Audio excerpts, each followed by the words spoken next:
एक पल भी व्यर्थ न जाए प्रभु जी दया करो। एक पल भी व्यर्थ न जाए प्रभु जी ऐसी कृपा करो।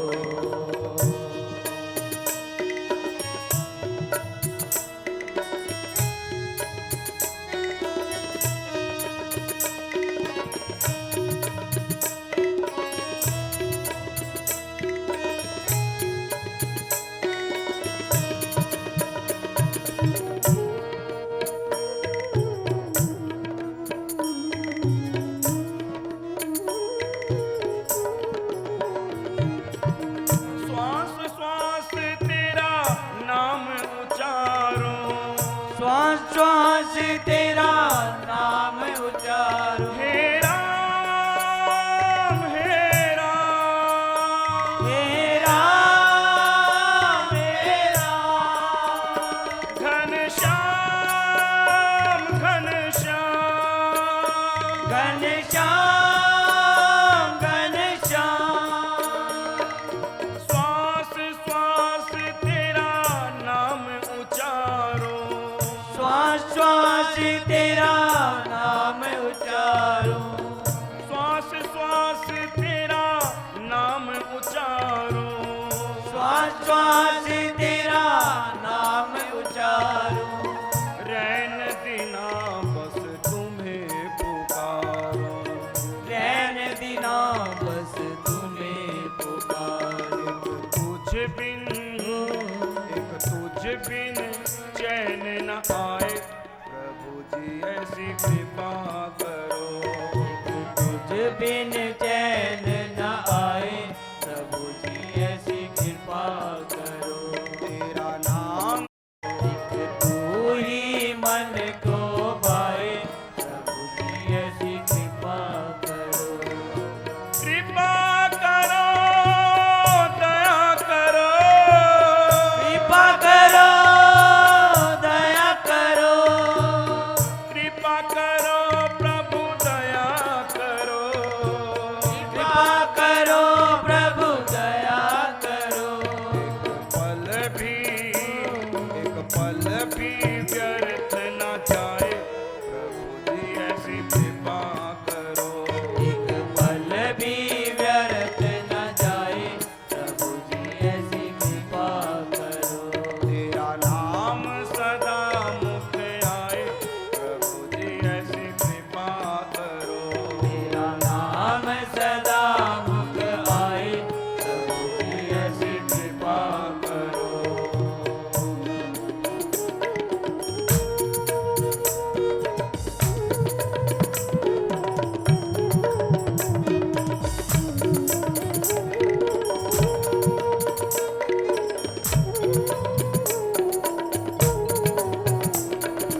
करुणदास कहे सुनो हमारी, करुणदास कहे सुनो हमारी। भूल जाऊं सब दुनियादारी, भूल जाऊं सब दुनियादारी। करुणदास कहे सुनो हमारी, करुणदास कहे सुनो हमारी। भूल जाऊं मैं दुनियादारी, भूल जाऊं मैं दुनियादारी। बस तेरी ही याद रुलाए प्रभु जी ऐसी कृपा करो। तेरी याद रुलाए प्रभु जी ऐसी कृपा करो। तेरा नाम सदा मुख आए प्रभु जी ऐसी कृपा करो। तेरा नाम सदा मुख आए प्रभु जी ऐसी कृपा करो। प्रभु कृपा करो, प्रभु कृपा करो।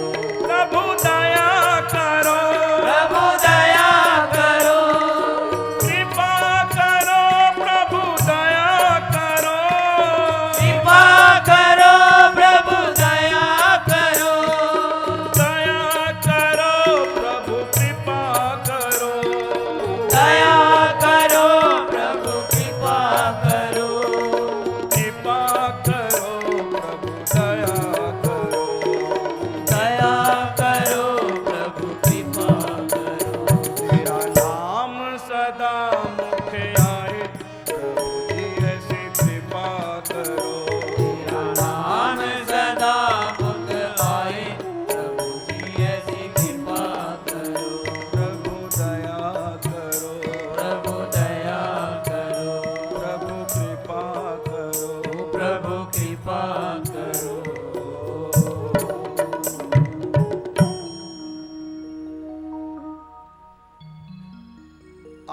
कल कथा श्रवण कर रहे थे रुद्र प्रताप सिंह की बेटी राजकुमारी शैलजा की।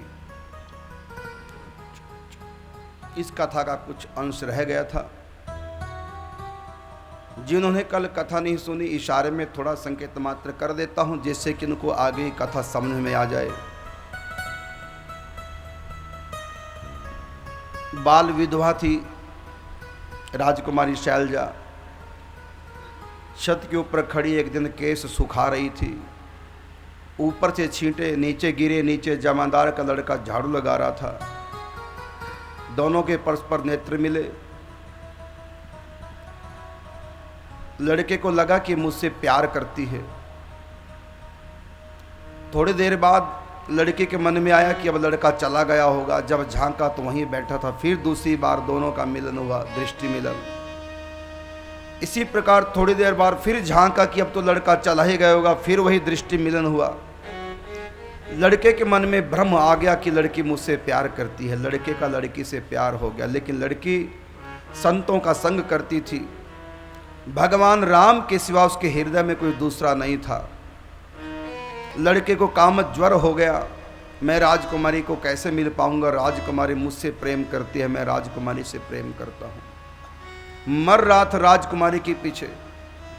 लड़के की मां के द्वारा राजकुमारी को समाचार मिला कि मेरे नाम से कोई प्राण दे रहा है। यद्यपि मैं तो सृष्टि में हर पुरुष को पिता और भाई के समान मानती हूं, लेकिन उसको भ्रम हो गया है। अगर मैं उसके भ्रम को दूर करने के लिए उसके पास जाकर समझाऊं कि मैं तुम्हारी बहन जैसी हूं, तुम मेरे लिए भाई जैसे हो, उसका दिल टूट जाएगा, वो आत्महत्या ना कर ले। मेरे विरह में दुखी हो रहा है। तो उसने एक दूसरा तरीका अपनाया भगवान शिव की प्रेरणा से। वो तरीका यह है कि तुम 40 दिन मणिकर्णिका घाट पर बैठ करके श्री राम जय जय राम का जप करना। 40 दिन जब तुम लगातार जप करोगे, 40 दिन के बाद मैं दुल्हन बन करके तुम्हारे पास आ जाऊंगी। उसको विश्वास था राजकुमारी को कि 40 दिन के बाद इसका चित्त बिल्कुल पवित्र हो जाएगा। उसका विश्वास था। बिन विश्वास भगति नहीं, तेहि बिन द्रवहि न राम। राम कृपा बिन सपने हो जीव न लहे विश्राम। राजकुमारी को पाने के लालच में नाम जप करने लगा। दिन रात करके नाम जप करता था। काशी के प्रसिद्ध शमशान घाट में मणिकर्णिका घाट पर बैठ करके नाम जप करने लगा। नाम जप वो कोई चित्त शुद्धि के लिए नहीं कर रहा था। नाम जप वो कोई मुक्ति के लिए नहीं कर रहा था। नाम जप वो कोई भगवान के लिए नहीं कर रहा था। लेकिन मैंने बताया कल प्रभु का नाम कैसी भी करो, बस करो, फल मिलेगा। अग्नि को प्रेम से छुओ, चाहे अनजाने में छुई जाए, मन से छुओ चाहे बेमन से छुओ, अग्नि का जो स्वरूप है, जो सहज स्वभाव है, उसका जो वस्तु गुण है, वो तो अग्नि अपना काम करेगी। अग्नि का काम जलाना है। अग्नि भाव को नहीं देखती कि तुम किस भाव से छू रहे हो।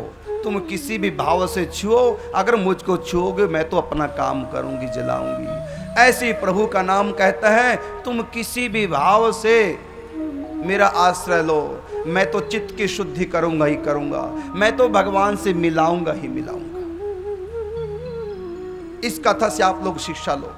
मन लगे चाहे ना लगे। बेमन से हम नौकरी जाते हैं, अगर काम कर रहे हैं लेकिन बेमन से कर रहे हैं, अगर काम ठीक कर रहे हैं भले बेमन से कर रहे हैं, तो तनख्वाह मिलेगी कि नहीं मिलेगी? बेमन से नहा रहे हो सर्दी में, जनवरी के महीने में, सुबह सुबह उठ करके नहाना अच्छा नहीं लगता, लेकिन नहाना पड़ रहा है मजबूरी में, तो हम लोग बेमन से नहाते हैं। तो बोलो नहाया जाता है कि नहीं नहाया जाता? बेमन से सारे काम हो जाते हैं। कितनी स्त्रियां ऐसी हैं जिनके पति उनके अनुकूल नहीं, लेकिन समझदारी बरत रही हैं, कैसी भी करके बेमन से सही निभा रही हैं। अच्छी बात है, चाहे बेमन से निभाओ लेकिन निभाओ। पुरुष भी कितने ऐसे हैं, मन तो करता तलाक ले लें, घर में हर रोज कलेश, लेकिन फिर भी समझदारी कर लेते हैं, चलो कोई बात नहीं, मेरे भाग्य में जैसी भी लिखी थी इसी के साथ गुजारा करना। बेमन से सही, इससे अच्छा व्यवहार करना है। मन तो नहीं करता अच्छा व्यवहार करने का, बेमन से अच्छा व्यवहार करते हैं तो जिंदगी चल रही है। बेमन से तुम कुछ भी करो, कर्म का फल मिलेगा।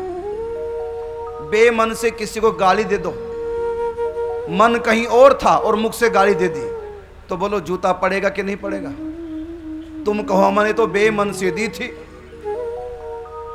अरे मन से कर्म करो चाहे बेमन से कर्म करो, कर्म अपना फल देगा। जानबूझ के जहर खा लो, चाहे धोखे से कोई खिला दे और हमने शरबत समझ करके पी लिया, मन तो जहर में नहीं था, मन तो शरबत सोच रहे थे शरबत है, तो क्या जहर अपना काम नहीं करेगा? मन से पियो चाहे बेमन से पियो, विष अपना काम करेगा। मन से पियो चाहे बेमन से पियो, अमृत अपना काम करेगा। इसी प्रकार प्रभु का नाम मन से लो चाहे बेमन से लो, अगर नाम लिया गया तो कल्याण करेगा, ये पक्की बात है, आप विश्वास कीजिए। इसलिए ऐसा ना सोचो मन नहीं लगता महाराज क्या फायदा। कई लोग तो कहते हैं खाली राम राम करने से क्या फायदा है। मैं उन अज्ञानियों से कहता हूं कि क्या राम नाम कभी खाली होता है? कहां लो करूं मैं नाम बढ़ाई, राम न सकहीं नाम गुण गाई।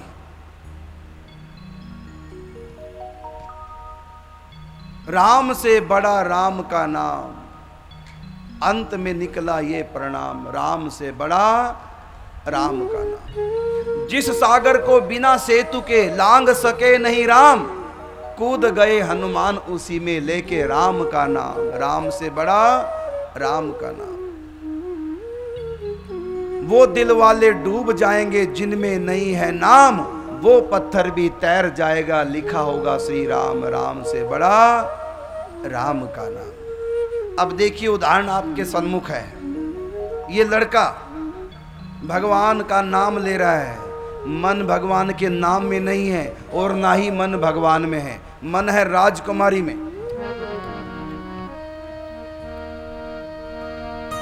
ले माला पहुंचा गंगा तट, राम नाम जप करने लगा। जपते जपते बीच बीच में ध्यान राम का धरने लगा। जपते जपते बीच बीच में ध्यान राम का धरने लगा। मन नहीं लग रहा है। लगा बीतने एक एक दिन, रस नहीं आ रहा था नाम जप करने में। कब हो पूरे 40 दिन। राजकुमारी ने कहा था 40 दिन के बाद मिलूं। ये मुसीबत 40 दिन कब पूरे हों? एक एक दिन पहाड़ के समान लग रहा है। कब 40 दिन पूरे हों? लगा बीतने एक एक दिन, कब हो पूरे 40 दिन। कब आएगी राजकुमारी, व्याकुल होता उनके बिन। कब आएगी राजकुमारी, व्याकुल होता उनके बिन। मन कहाँ है? राजकुमारी। कब आएगी राजकुमारी, व्याकुल होता उनके बिन। 5-7 दिन बीत गए जब, ऊब गया जपते जपते। 5-7 दिन बीते थे अभी, एक दिन भारी पड़ा था, ऊब गया। मन क्या छोड़ दूं माला को, लगता है राजकुमारी ने मुझको धोखा दिया है। ये 40 दिन लगातार कर नहीं पाएगा, मुझको भ्रम में डाला है राजकुमारी ने। सोचा होगा उसने कि ना नोमन तेल होगा न राधा नाचेगी, ना 40 दिन ये भजन कर पाएगा लगातार और ना मैं इसको मिल पाऊंगी। लगता है वो मुझको धोखा दे दिया उसने। लेकिन कुछ भी हो, मन लगे चाहे ना लगे, चाहे मैं ऊब गया हूं चाहे थक गया हूं, राजकुमारी को प्राप्त करने के लिए कैसे भी सही, बेमन से सही लगा रहूंगा 40 दिन। मैं अपना नियम नहीं तोड़ूंगा। ये केवल उस लड़के की बात नहीं, ये सब की यही बात है। नए नए तो सब भजन करते हैं, नए नए जब शिष्य बनते हैं सब भजन करते हैं, फिर सत्संग से दूर हुए, धीरे धीरे शिथिलता साधना में आने लग जाती है। हाँ, जिनको सत्संग लगातार मिलता रहता है उनको जोश उनका बना रहता है। तो 5-7 दिन बीत गए, ऊब गया जपते जपते, लेकिन विशेषता क्या थी लड़के में? फिर भी नियम न तोड़ा, चाहे थका नाम रटते रटते। फिर भी नियम न तोड़ा, चाहे थका नाम रटते रटते। जपता रहा रात दिन माला, राजकुंवरी के प्यार में एक एक दिन काट रहा था मिलने की इंतजार में। एक एक दिन काट रहा था मिलने की इंतजार में। फिर भी नीम ना तोड़ा, चाहे नाम जपा, चाहे थका नाम रटते रटते। बस यही मैं उपदेश देना चाहता हूं। चाहे तुम बोर हो जाओ, चाहे बिल्कुल भी नाम में रस ना आए, नाम जपना मानो मुसीबत लगती हो, फिर भी जो तुमने अपने गुरु से नीम लिया है, जो भगवान को साक्षी मान के जो 16 माला का, 8 माला का, 32 माला का जो भी नीम लिया, बस वो नीम ना टूटे। बस मन लगे चाहे ना लगे, चाहे मुसीबत मान लो भजन करना, माला को भले मुसीबत मान लो, श्रद्धा नहीं है भले श्रद्धा ना हो, बस लगे रहो। अरे कितने काम बेमन से करने पड़ते हैं समाज में रह के, एक काम ये सही। अगर तुमको लाभ दिखाई नहीं देता तो नुकसान भी तो कोई नहीं है। नुकसान दिखता हो तो बता दो हमको कि नाम जपने से नुकसान है। अगर लाभ दिखाई नहीं देता तो नुकसान भी कहां दिखाई दे रहा है। बेकार समझ के करते रहो, इससे भी भगवान रिझते हैं।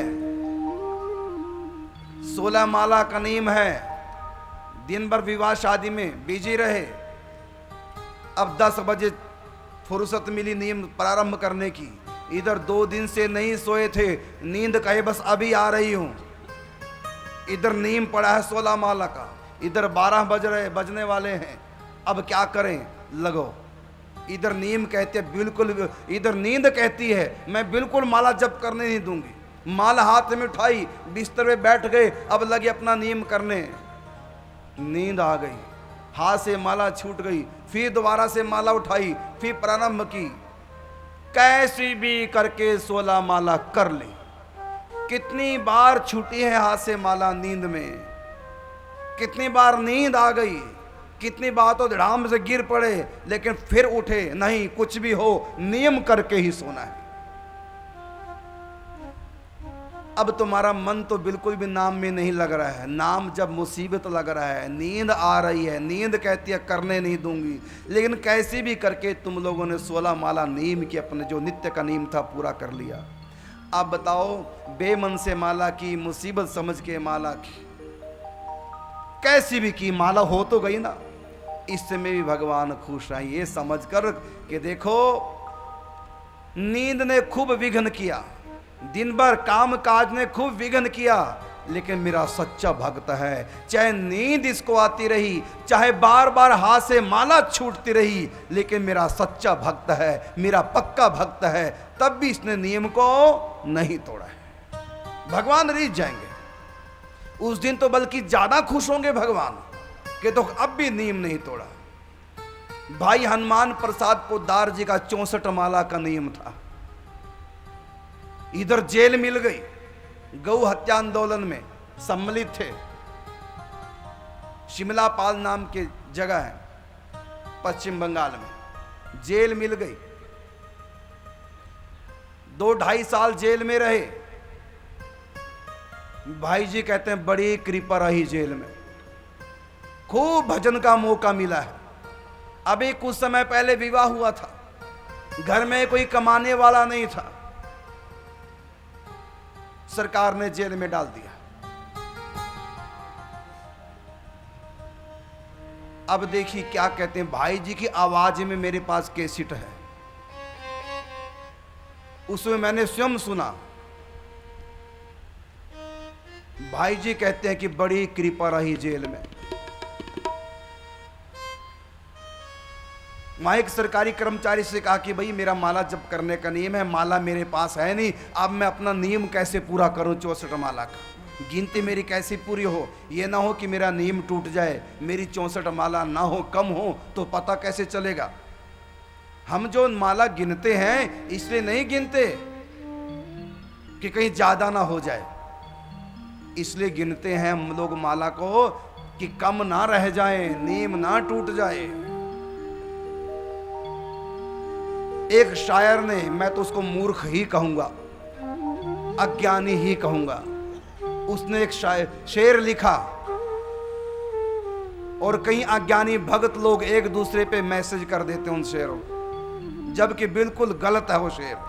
उसमें लिखा कि भगवान ने मुझे बेहिसाब दिया, मैं माला गिन के क्यों करूं, इसलिए मैंने माला छोड़ दी। मैं उन मूर्खों से पूछता हूं, उन अज्ञानियों से पूछता हूं, क्या कभी भगवान बेहिसाब देते हैं कि कर्मों के हिसाब से देते हैं?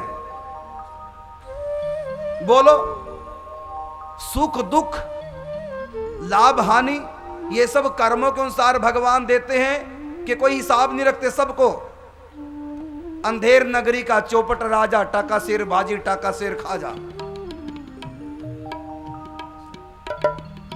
उस मूर्ख को इतना नहीं पता कि भगवान कर्मों के अनुसार देते हैं, भगवान क्या हिसाब है। बड़े कड़े कानून प्रभु के, बड़े कड़े कानून प्रभु के, बड़ी कड़ी मर्यादा, और किसी को कोड़ी कम नहीं देता और किसी को दमड़ी ज्यादा। क्या साधु, क्या संत गृहस्थी, क्या राजा, क्या रानी, और प्रभु की पुस्तक में लिखी है सबकी कर्म कहानी। जैसी करनी वैसा फल, और आज नहीं तो निश्चय कल। कौन कहता कि भगवान हिसाब नहीं रखते कर्मों का? कौन कहता कि भगवान बेहिसाब देते हैं? भगवान को इतना बुद्धू मान लिया शेर लिखने वाले मूर्ख ने कि भगवान सबको बेहिसाब दे रहे हैं। भगवान कर्मों का खाता देखते हैं। चित्रगुप्तों को नियुक्त कर रखा भगवान ने, जो जैसे कर्म करता है वैसे ही लिखते रहना, क्योंकि वैसे उसको फल भी देना है। और ऐसी भगत लोग मूर्ख हैं जो ऐसे मैसेजों को आगे फॉरवर्ड कर देते हैं। मूर्खों को इतना नहीं पता है कि भगवान हिसाब रखते हैं। क्या तुम लोगों ने कभी सत्संग नहीं सुना? कौन से ग्रंथ में लिखा है कि भगवान कर्मों का कोई हिसाब नहीं रखते, सबको बेहिसाब दिए जा रहे हैं? कोई धर्म इस बात को स्वीकार नहीं करता। सबको पता है भगवान हिसाब से देते हैं। मेरे राम की नगरिया में काई घाटो, कर्म अनुसार मिलेरी बांटो। कोई तो खावे हलवा पूड़ी, कोई फाके सूखो आटो, कर्म अनुसार मिलेरी बांटो। कोई तो ओढ़े शाल दुशाले, और कोई ओढ़े कंबर फाटो, कर्म अनुसार मिलेरी बांटो। कर्मों की खेती है दुनिया, कर्मों की खेती है जो दुनिया, जो बोया सोई काटो, कर्म अनुसार मिलेरी बांटो। ये शेर कितना गलत है। ये धर्म का परिहास है, ये भगवान का मजाक है।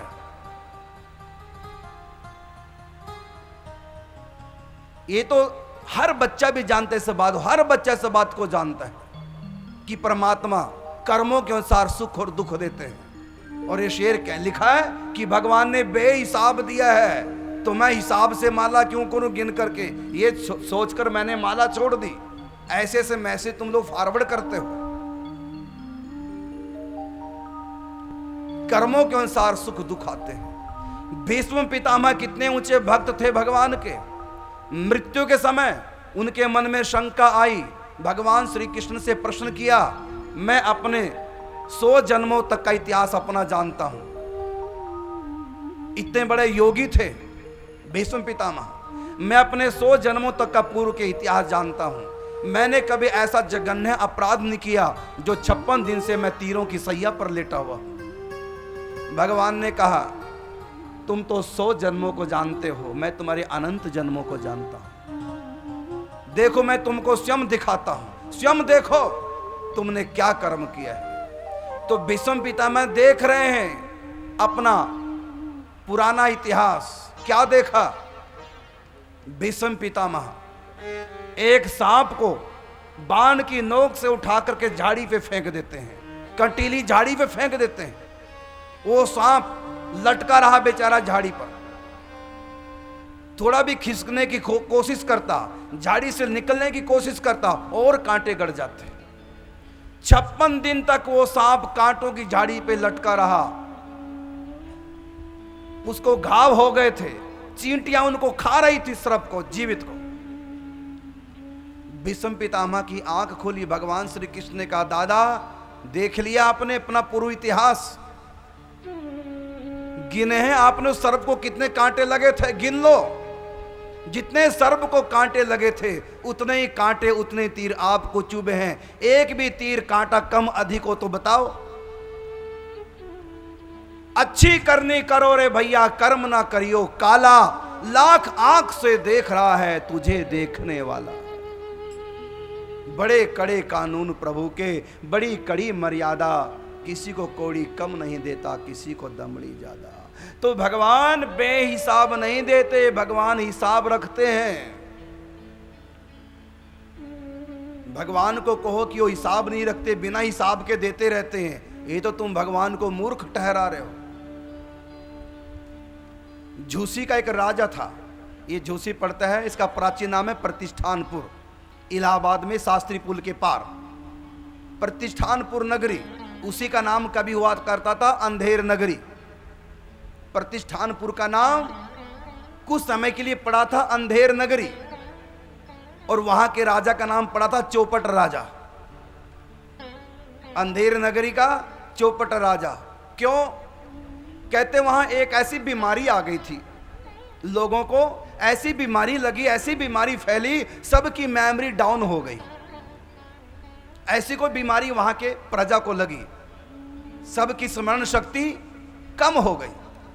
अब दुकान पे, अब एक दुकान पे तो हजारों प्रकार का माल होता है, सामान होता है, वो सब भूल गए कौन से सामान का क्या रेट है। समस्या आ गई, ग्राहक आ रहे हैं सामान लेने के लिए, लेकिन सब सामान भूल गए कौन से सामान का क्या रेट है, सब भूल गए मूल्य।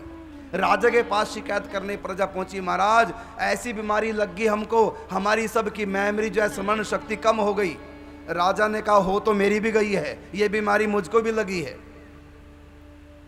आपको क्या परेशानी? महाराज परेशानी ये है कि हमारी दुकान में हजारों प्रकार का सामान है, रेट याद ही नहीं रहता, अब क्या करें?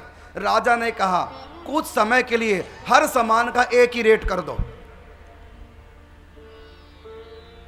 अंधेर नगरी का चौपट राजा टका शेर भाजी और टका शेर खाजा,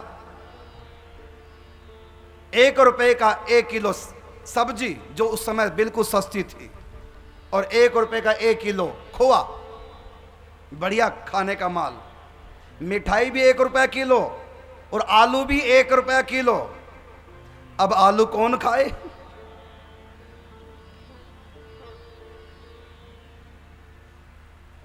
अब तो सब बढ़िया बढ़िया माल लगे मारने। संयोग की बात है, गुरु शिष्य प्रतिष्ठानपुर में पहुंचे, इस अंधेर नगरी में पहुंचे। जब यहां का रूल देखा, सब सामान एक ही रेट, आलू भी 1 रुपया किलो, और मिठाई भी बढ़िया से बढ़िया, वो भी 1 रुपया किलो। चेला ने गुरु जी से कहा, गुरु जी कुछ दिन यहीं रहेंगे, माल मारेंगे, बड़ा सस्ता माल है। कहा, बेटा ये अंधेर नगरी है, ये अंधेर खाता है, यहां पर, यहां कोई हिसाब किताब नहीं है, इसलिए ऐसी अंधेर नगरी में